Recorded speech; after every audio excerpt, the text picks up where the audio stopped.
shayga aad doorataa xisbi ama aad doorataa hogaamiye waa shay aad u muhiim ah oo u baahan fikir aad u badan oo ciidamadii hor fadhiya waddankeena ka difaacayay rejiimkii dhibaatada inoo geystay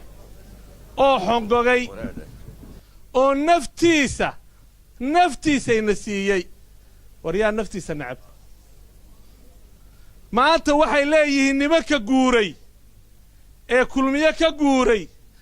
ee dawladday ku jireen wasiiradaha ka baxay muusaanu ka ilaalinaynaa qaranka reer Soomaaliland inuu wax yeelayo wargartaa ka jawaaba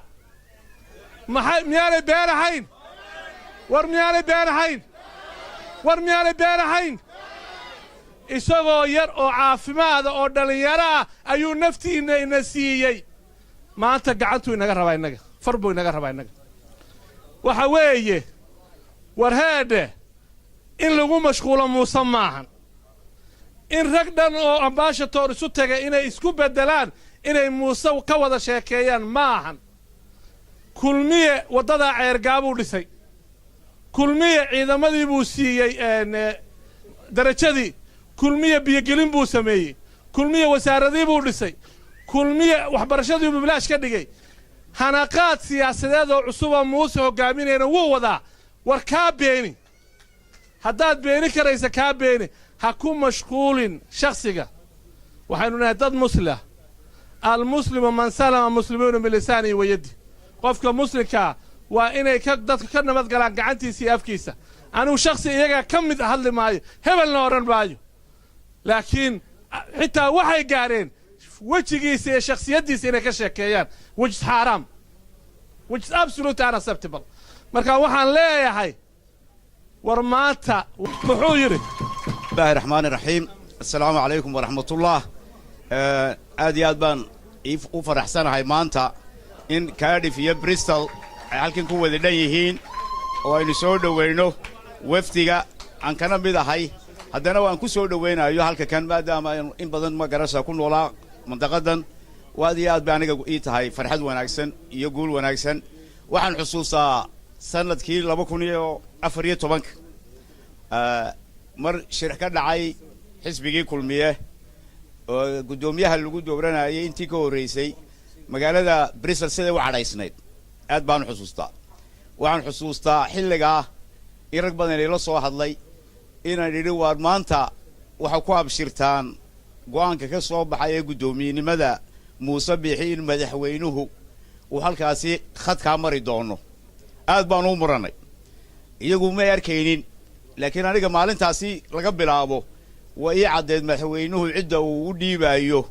ee uu ku xisbiga uga tagaya ciday tahay sidii baa inay ku dhamaatay tartankii la galayna tartan xalaal buu ahaa raggii galay saddexdii nin baa murashax ahaa saddexdii nin laba nin oo ka tirsan labadiiba kulmiyay nagula jiraan kamanay bixin taageero cadna way u muujiyeen gudoomiyaha wayna ku qanceen sida ay u dhacday marka saddexdii nin ee murashaxiinta ahaa ninka Kichanda leeyahay iyo Samaale labaduba maanta xisbigeena ragga ugu waaweyn dhisay weeyi ee ku qanacsan Muuse barbar taagan taa waxa soo raacda halka kan maalintii ayna 2014 isla waqtigaasi oo joognay Liverpool ninka wasiira ayaa wuxuu ugu hanjabay xisbiga wadani inaysan ka caana ka keeni doonaan gudoomiyahoodu dad badan baa markaa hoosta ka lahaa warfaan weyna laakiin runtii way u gashay sanka caana ka keeneen isagii baa maanta hogaamiye u ah waa yaandaro ninkii maalinta u hanjabayay la yaabanaayeen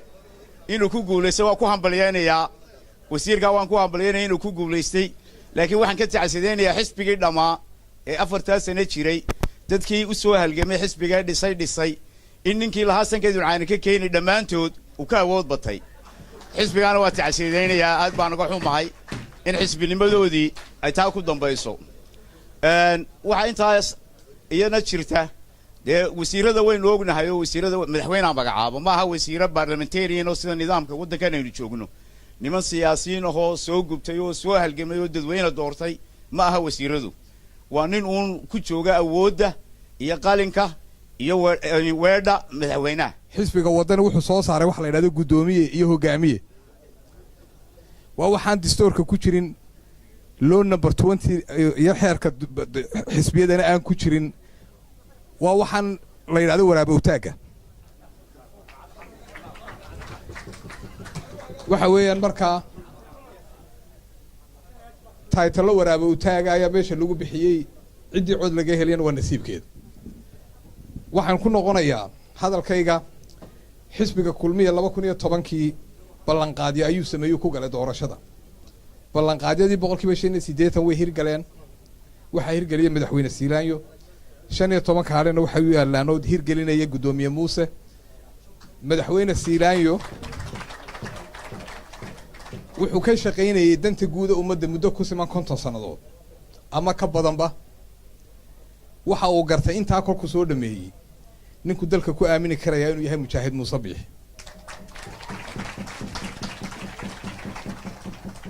mujaahid Muuse cidla lagagama aaminin dalka waxa lagaga aaminay wixii uu soo gashaday sanadkii 85kii markii uu ka tagay Mareykan ee uu galay SNM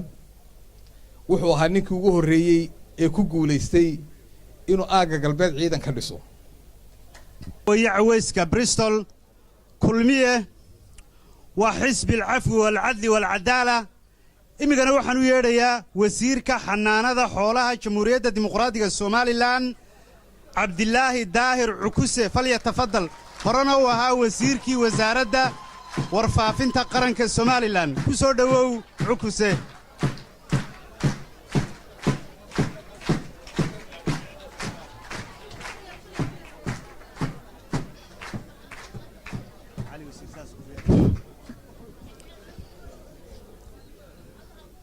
gudoomiyaha xisbiga kulmiye wasiirada madaxda laamaha kala duwan ee UK gaar ahaan Bristol iyo Cardiff ee halkan fadhiya marwooyinkii odayaasha assalaamu calaykum waraxmatullaahi wabarakaatu marka hore waxaan doonayaa inaan dib inoogu celiyo ujeeddadii aynu isugu nimi innagu waxaynu nahay dhammaanteen dad jecel qaranka iyo qarannimada jamhuuriyadda Somaliland soo sidaa maaha waxaynu nahay dad taageersan waxqabadka qarankeenu qabsaday iyo isku tashiga aynu isku tashanay ummadnimada aynu muujinnay waxa aynu kaga duwannahay mandaqadda aynu ku naallo iyo dhulweynihii la isku odhan jiray berigii hore Soomaaliyeed dawladdii Soomaaliyeed qaybteedii kale ka duwanaanshaha aynu muujinnay ee waddaniyadda leh ee raganimada leh ee dumarnimada leh ee wanaagga leh ee sharafka leh ee waxqabsiga leh ee dhiigga iyo dadnimada leh baynu inagu ku suntannahay markay sidaa tahay maanta dalkeenna waxa uu marayaa 25 sannadood 25 sannadood wixii uu qabsaday iyo hoggaan waliba wixii uu soo kordhiyey waynu naqaanaa hogaamiye kasta oo dalkeennu soo yeeshay maalintii uu joogay waxa hor yaallay su'aalo gaara mid waxa hor taallay dalka oo gebigiisaba jabhaddii oo quri joogto waxbaba aanay dhex oolin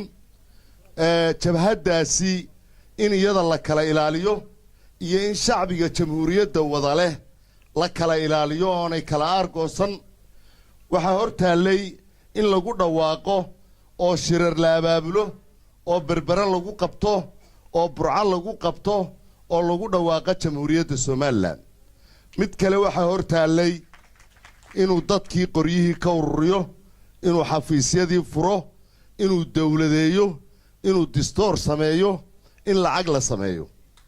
mid kale waxaa hor taallay in doorashooyinkii la dhaqaajiyo wuu ku wada guulaysteen dhammaantood axmed siiraanyana waxaa hor yaallay inuu qarankii oo run ah taago qarankoo run ah dhidibadiisa ugu waaweyn ee uu soo kordhiyey ee uu kulmiya maanta ku faanayo ee aanu muuse bixin ninna kula tartami karini waxa weeye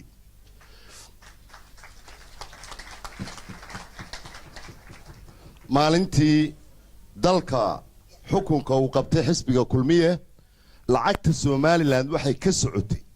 min kala baydh ilaa sheekh maantana waxay ka socotaa inta xadka jamhuuriyadda somaliland yahay oo dhan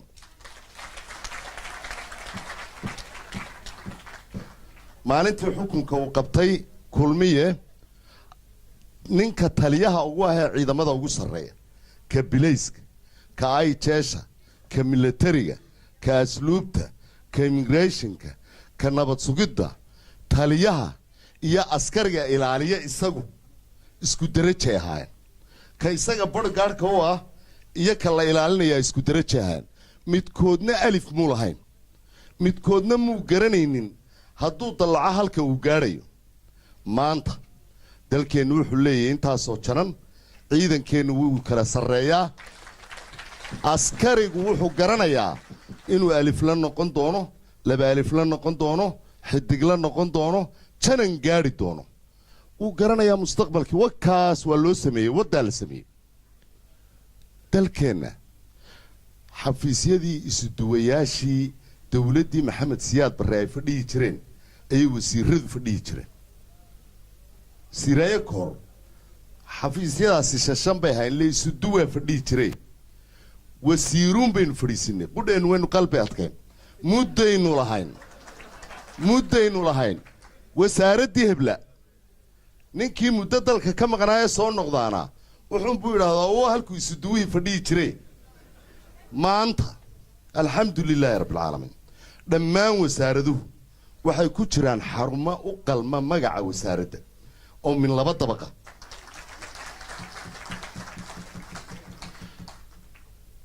waxaan doonaynaa markaan waxaasoo dhan ka nimaadno ee aan isnidhaahno wixii tiriya waa rukumada dowladnimada ee uu kulmiya soo kordhiyey ee uu sheeganayo muuse bixi intaa uu siiraanyo oo madaxweynaheenna ah oo aynu wada jecelahay oo dhammaanteen hadda la isku raacsan yahay dalka oo dhan uu shaqaynayey muuse bixina ku-xigeenkiisiibuu ahaa ku-xigeenkiisii ayuu ahaa markaa iyadoo kooban muuse bixi waa kuma waa shoodha siiraanyo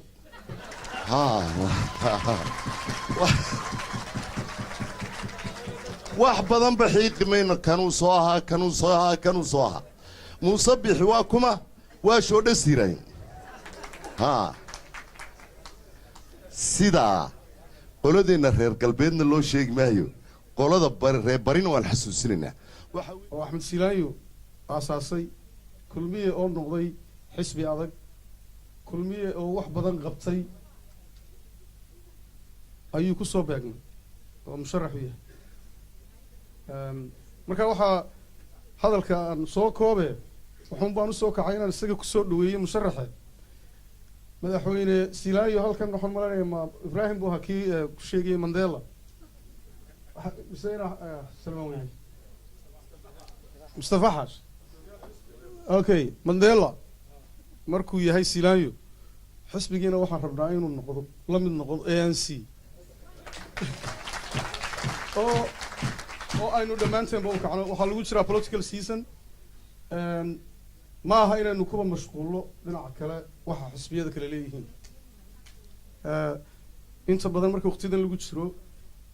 xisbiyadu way isa taagaan political diversions baa la isku sameeyaa